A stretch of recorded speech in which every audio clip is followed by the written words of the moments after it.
óptica. Para hablar de óptica tenemos que definir la luz, ¿no es cierto? La óptica se encarga de estudiar a la luz y fuentes de producción, etcétera, ¿no es cierto? La luz, ¿qué cosa es la luz? Lo que pasa es que ha habido varias teorías.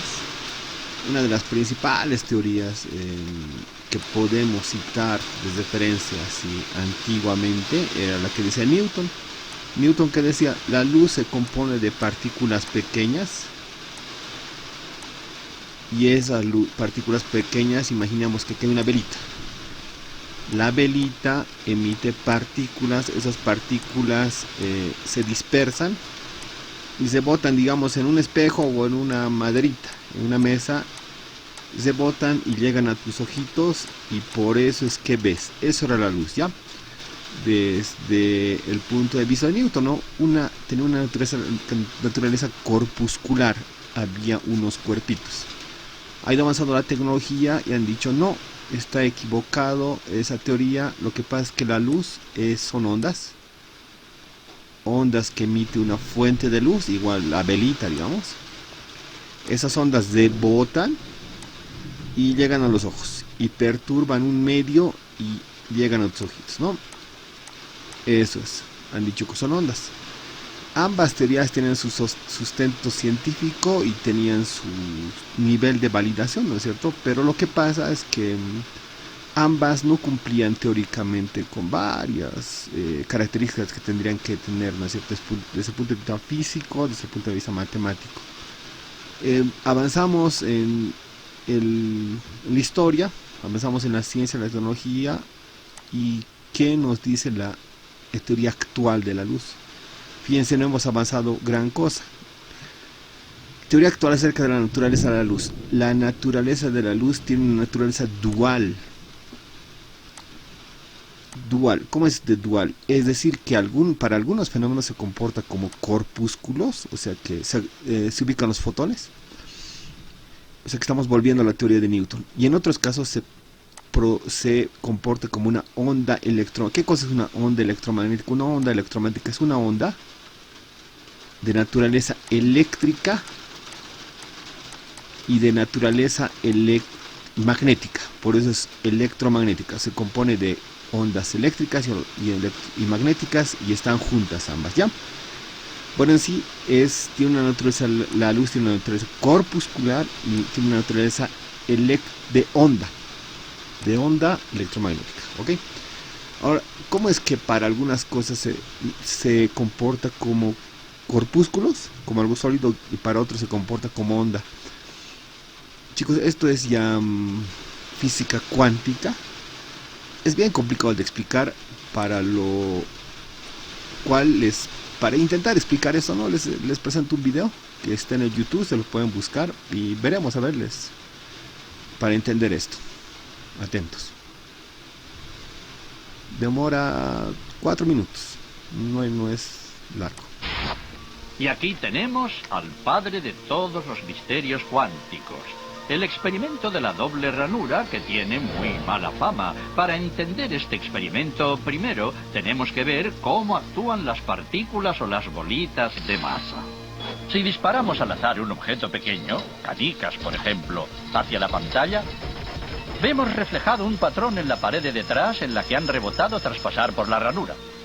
Y ahora, si añadimos una segunda ranura, lo lógico es esperar ver una segunda franja en la pared de detrás.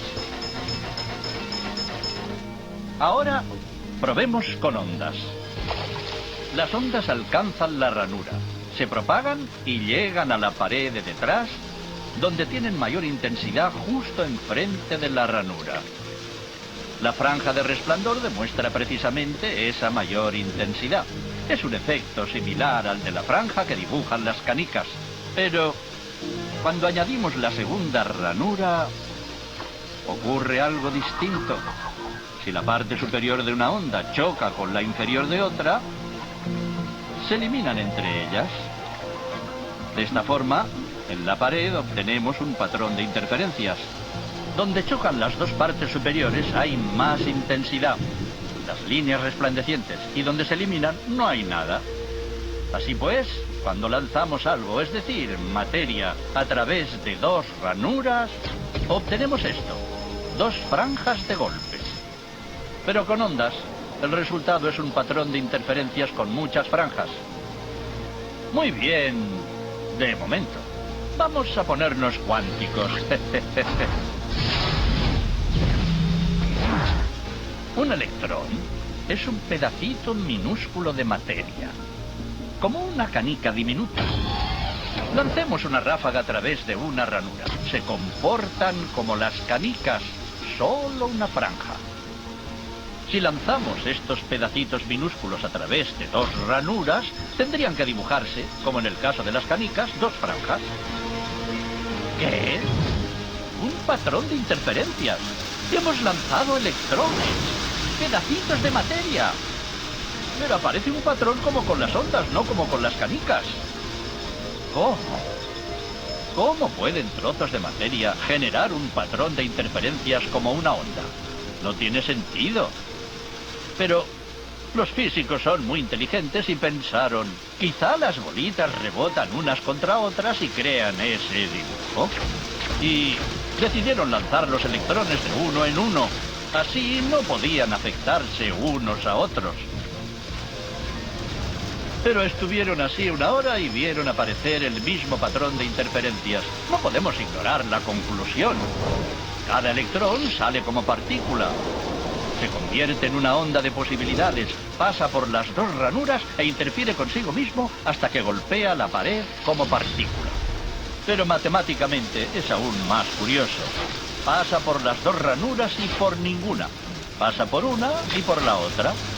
Todas estas posibilidades están superpuestas las unas con las otras. El experimento desconcertó muchísimo a los físicos, tanto que decidieron mirar con atención para decidir por qué ranura pasaba en realidad el electrón. Pusieron un dispositivo de medición junto a la pantalla de las dos ranuras para ver por cuál pasaba y lanzaron el electrón. Pero el mundo cuántico es mucho más misterioso de lo que podían haberse imaginado. Cuando miraron, el electrón volvió a comportarse como una canica pequeña. Dibujó un patrón de dos franjas, no un patrón de interferencias. La misma acción de medir u observar por qué ranura pasaba conllevó que solo pasara por una, no por las dos. El electrón decidió actuar de manera distinta, como si fuera consciente de que lo observaban. Y en ese momento los físicos se adentraron para siempre en el extraño submundo de los acontecimientos cuánticos. ¿Qué es la materia? ¿Canicas? ¿Ondas? ¿Y ondas de qué? ¿Y qué tiene que ver el observador con todo esto? Bueno, espero que se haya comprendido, ¿no? Es complicado definir qué cosa es la luz, ¿no? Bueno, pero más allá de eso, ustedes dan cuenta, la física cuántica en este momento lo están utilizando, ¿no? Alrededor de un tercio de la economía mundial se basa en el desarrollo de la física cuántica, ¿no? Cuando activas tus celulares, estás aplicando procedimientos cuánticos, ¿no? Para vincularte de un lado a otro lado a través de tu celularcito, ¿ok? O sea que la física cuántica no es algo que esté ajeno. A ver, seguiremos por con el tema. Reflexión de la luz. ¿Qué cosa es reflexión? Reflexión es inciden los rayos de luz, rebota en una superficie pulida y se refleja, ¿no es cierto? Se reflejan, por eso tenemos una imagen tan bonita en este lago. Los espejos funcionan con esa lógica, ¿no? Necesitamos una materia, una superficie pulida para que se reflejen las ondas de luz. ¿Qué cosa es la refracción? Sobre todo esta parte le da más importancia en medicina, ¿no es cierto? ¿Qué cosa es refracción? Lo que pasa es que todos hemos hecho esto alguna vez. Lápiz, lo sumerges en agua y aquí parece que se quiebra. ¿Qué es lo que está pasando? Lo que pasa es que la luz aquí está viajando. La velocidad de la luz es igual a 3 por 10 a la 8 metros sobre segundo, ¿no es cierto? Es la velocidad de la luz. Es la velocidad de la luz, nada puede ir más rápido que la luz. Cuando el lapicito está en el aire, llega a tu ojo, con una velocidad v igual a la velocidad de la luz. Ahí llega todo, ¿no? Pero cuando el lápiz está en un medio que es distinto al aire, el agua, la velocidad a la cual llega a tus ojitos es distinta, es más pequeña que el 3 por 10 a la 8. Por decirte algo, es 3 por 10 a la 7, digamos, ¿no? Entonces es más pequeña. La luz viaja más lento en el agua, que en el aire viaja más rápido, en el agua viaja más lento, ¿ya? Por eso es que parece que se quiebra. Eso se conoce como difracción. El fenómeno de difracción lo estudió Newton y este famoso experimento, ¿no es cierto?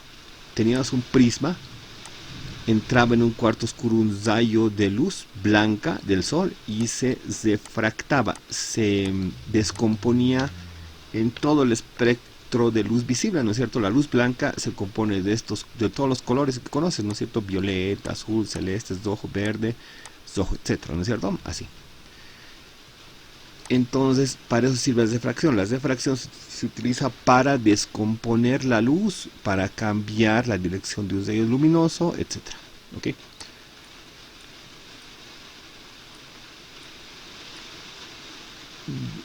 Esto lo estudia la ley de Snell, ¿no es cierto? Aquí te presento algunas observaciones, algunas leyes que se cumplen en la difracción. Si un rayo entra otro más denso, menos denso, se quiebra. Si un rayo de luz pasa de un medio a otro más denso, el rayo reflectado se acerca a la normal. Bueno, está más cerquita de la normal. Te voy a compartir este PDF, ¿ya? Y en cambio, si un rayo pasa de un medio a otro menos denso, o sea que acá es más denso, aquí es menos denso, este rayo difractado se aleja de esta normal. Esto por si 60 grados, esto por si 20 grados, ¿no es cierto? Se acerca, se aleja. Leyes de la difracción. Índice de difracción. El índice de difracción es este, n, y se define como la velocidad de la luz en el vacío c. C generalmente se conoce como la velocidad de la luz. ¿Te acuerdas de esta formulita? E es igual a mc al cuadrado. Energía es igual a masa por la velocidad de la luz elevado al cuadrado. ¿Ok? C generalmente se representa como la velocidad de la luz en el vacío, 3 por 10 al 8. Y esta V es la velocidad de la luz en el medio. Si esto es agua, la velocidad de la luz que tiene en el agua, ¿ok? Por tanto, el valor del N sería, por decirte algo, 3 por 10 a la 8 dividido entre, acá tiene que ser más pequeño, ¿no? 3 por 10 a la 7. Se simplifica y esto me sale 10, ¿no es cierto? N valdría 10. Siempre n es 1 o más grande que 1, ¿ya? Por ejemplo, en este caso, si esto fuese agua, la velocidad de la luz en el agua es 225.000 kilómetros por segundo. La velocidad de la luz en el aire es 300.000 kilómetros por segundo. Cada segundo se mueve 300.000 kilómetros la luz en el aire, ¿ya? Por lo tanto, el n, el índice de fracción del agua es 4 tercios o 1,33, ¿no? En el vacío tendríamos el n, ¿cuánto? 1, porque arriba tendríamos 300.000, abajo 300.000, 300.000 entre 300.000, 1. El índice de fracción nunca puede ser más pequeño que la unidad, que el 1.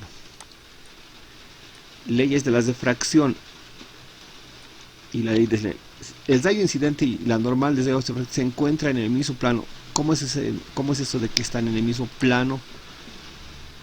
El rayo incide, se quiebra y este rayo es difractado. Esto está en un mismo plano. Imagínate que es una hojita y esta es la misma hojita, ¿ya? Mismo plano. Ley de Snell tiene una fórmula. Bueno, la fórmula de la ley de Snell es esta. El índice de fracción n1, aquí está el n1, multiplicado por el ángulo, este ángulo siempre es con respecto a la normal, digamos alfa, es igual al índice de fracción del otro medio, n2, sobre, multiplicado por el seno de este otro ángulo, que digamos es beta. Esto sería n2 y esto sería beta. Eso me dice la ley de Snell, ¿ya? Sobre todo los problemas se refieren a esto, a resolver problemas con esto, ya con la ley de Snell, que no está difícil, ¿no? Los lentes son aparatos que utilizan la difracción de la luz. Estos se llaman lentes divergentes porque divergen la luz que llega a ellos, ¿ya? Son lentes convergentes porque convergen todos los rayos de luz que llegan a ellos, ¿no? Ejemplo de esto, la lupita.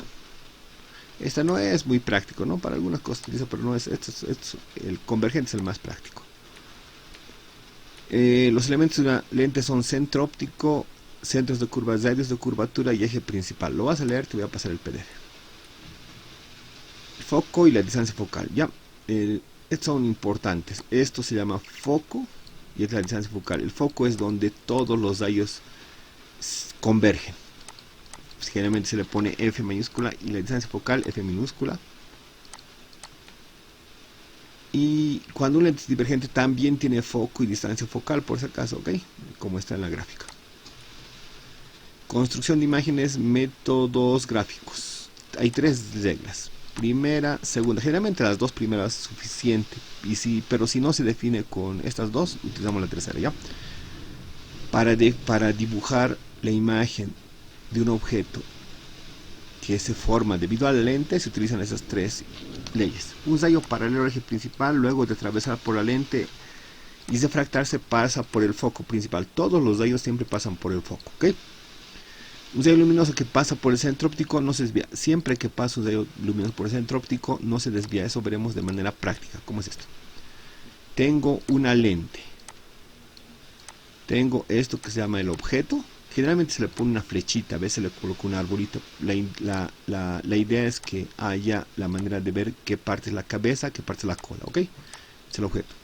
Quiero ver dónde se forma la imagen a este otro lado, ¿no es cierto? Entonces, primera ley.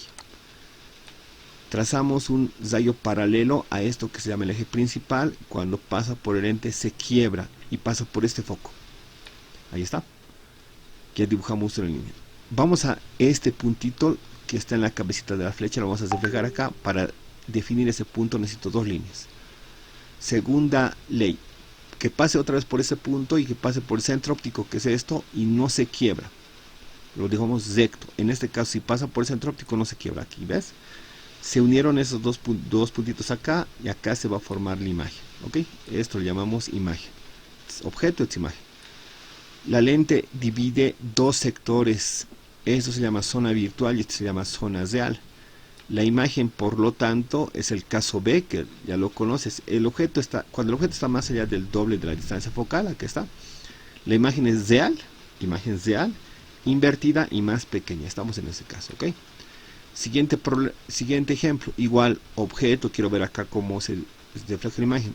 Línea paralela al eje principal, se quiebra, pasa por el foco. Pasa por el centro óptico, acá se define el puntito que le vamos a llamar la cabecita de la flecha, ¿ya? Es la cabecita de la flecha, por lo tanto la flecha la dibuja hacia abajo, es la imagen. Zona virtual, zona real. La imagen es real, es invertida y parece que será más grande o más pequeña, ¿no? Es caso D. Cuando el objeto está entre el F y 2 veces la distancia focal, la imagen es real, invertida y de mayor tamaño y más lejos que el 2 veces F, ¿ok? Que 2 veces la distancia focal. Siguiente, lentes. Bueno, tenemos todos los casos, ¿no? Que ya conoces de lentes. Se coloca más cerca o más lejos el objeto. La manera analítica de resolver esto lo definió Gauss, ¿no es cierto? Con su formulita. Con los siguientes datos, ¿no es cierto? Ahí lo vas a revisar en el PDF. La fórmula conjugada de Gauss con todos estos datos y la ecuación del fabricante de lentes. Ya es el método analítico. Te das cuenta que tu ojito no es otra cosa más que un lente convergente. Aquí esta lente convergente, la imagen va a ser real, invertida y más pequeñita. Así se forman las imágenes en tu ojito, se forman más pequeñas y al revés en tu ojo se ve. Acá está el nervio óptico. El nervio óptico va del tu ojito al cerebro. Y el cerebro lo compone y lo vuelve a colocar derecho, ¿ya? Pero tu ojito, ¿cómo captura la imagen? Patas así. Igualito que esto funcionaba en las cámaras antiguas, ¿ok? Si alguna vez tú ves una película, cómo sacaban una cámara oscura, ya que colocaban la foto y la foto siempre sale invertida, ¿ok? Y es la misma manera como funciona tu ojito. Ya un video veremos, último video, va a durar 2 minutitos. Esto se utiliza hartísimo en medicina, es la manera de cómo funcionan los microscopios, ya, caso F. Veremos un video.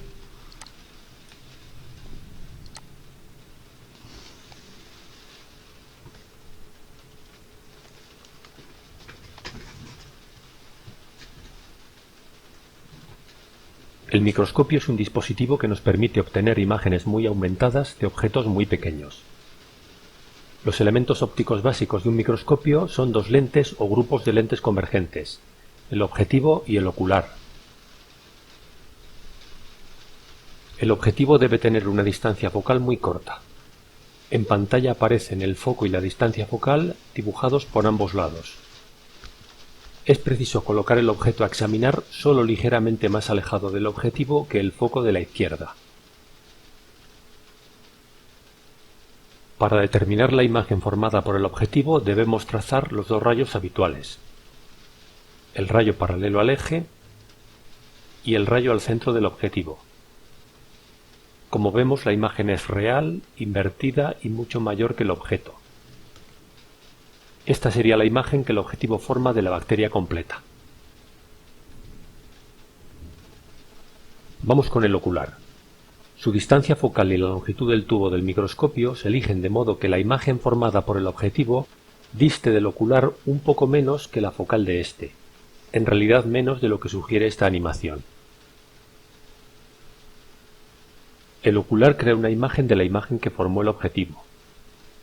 Rayo al eje y rayo al centro del ocular. Ambos rayos divergen, pero sus prolongaciones se cortan aquí, dando lugar a una imagen virtual y de mucho mayor tamaño que la original. Y otra cosa no menos importante, la veremos con toda comodidad porque se forma a gran distancia de nuestro ojo.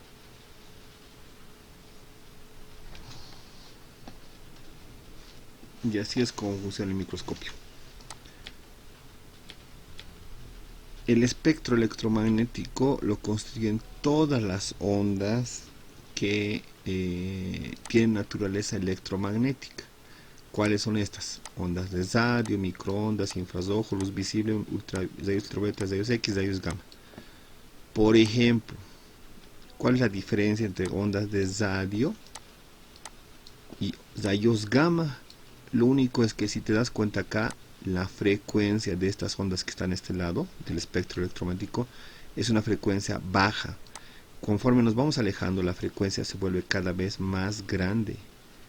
Ok, por lo tanto, estos son de frecuencia alta. Las ondas que están por este lado son de frecuencias altas y las ondas que están por ese lado son de frecuencias bajas. Veremos la longitud de onda. La longitud de onda es la distancia desde acá hasta acá, ¿te acuerdas? Es longitud de onda. Y acá tenemos igual longitud de onda. ¿Te das cuenta que es una longitud de onda más pequeñita? Entonces, en longitud de onda ocurre lo contrario esto. La longitud de onda acá es grande. Y acá la longitud de onda es pequeña.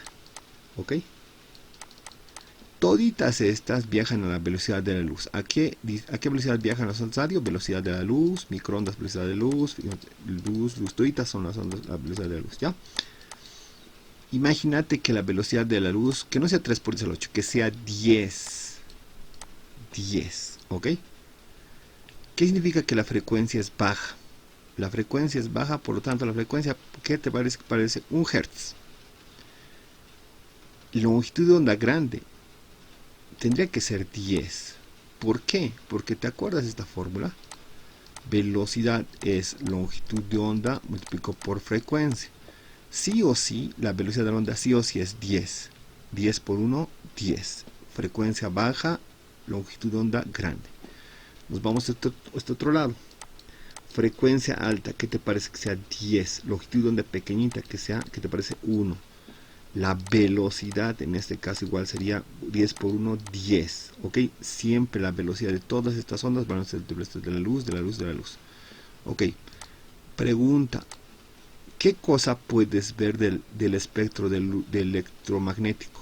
Solamente esta partita, la luz visible. Aquí están los colores rojo, amarillo, verde, etcétera. Y aquí está el color violeta. Violeta vemos que es azul, ¿ya? ¿Puedes ver un rayo infrarrojo? No. ¿Microondas puedes ver? No. ¿Ondas de radio puedes ver? No. Rayos ultravioleta puedes ver, no. Rayos X puedes ver, no. Rayos gamma, no. Ninguno de esos, ¿ya? Última cosita bien interesante. ¿Por qué se llamó infrarrojo? ¿Por qué? Porque está debajo del rojo. La persona que descubrió el infrarrojo lo que hizo es que dijo, a ver, voy a replicar la misma experimento de Newton, pero voy a ver qué temperatura tiene el rojo, qué temperatura tiene el verde, etcétera. No hay mucha diferencia entre los colores, pero dejó aquí un termómetro dejó acá, y acá, donde supuestamente no había luz, obtuvo las más altas temperaturas, ¿ya? Y dijo, entonces acá hay una onda que no veo, ¿no es cierto? Hay una onda que no veo, y por eso le llamaremos, como está debajo del rojo, le llamamos infrarrojo. Y lo mismo hizo por el otro lado, pero estaba más arriba del violeta, por eso le dijo ultravioleta, ¿ok?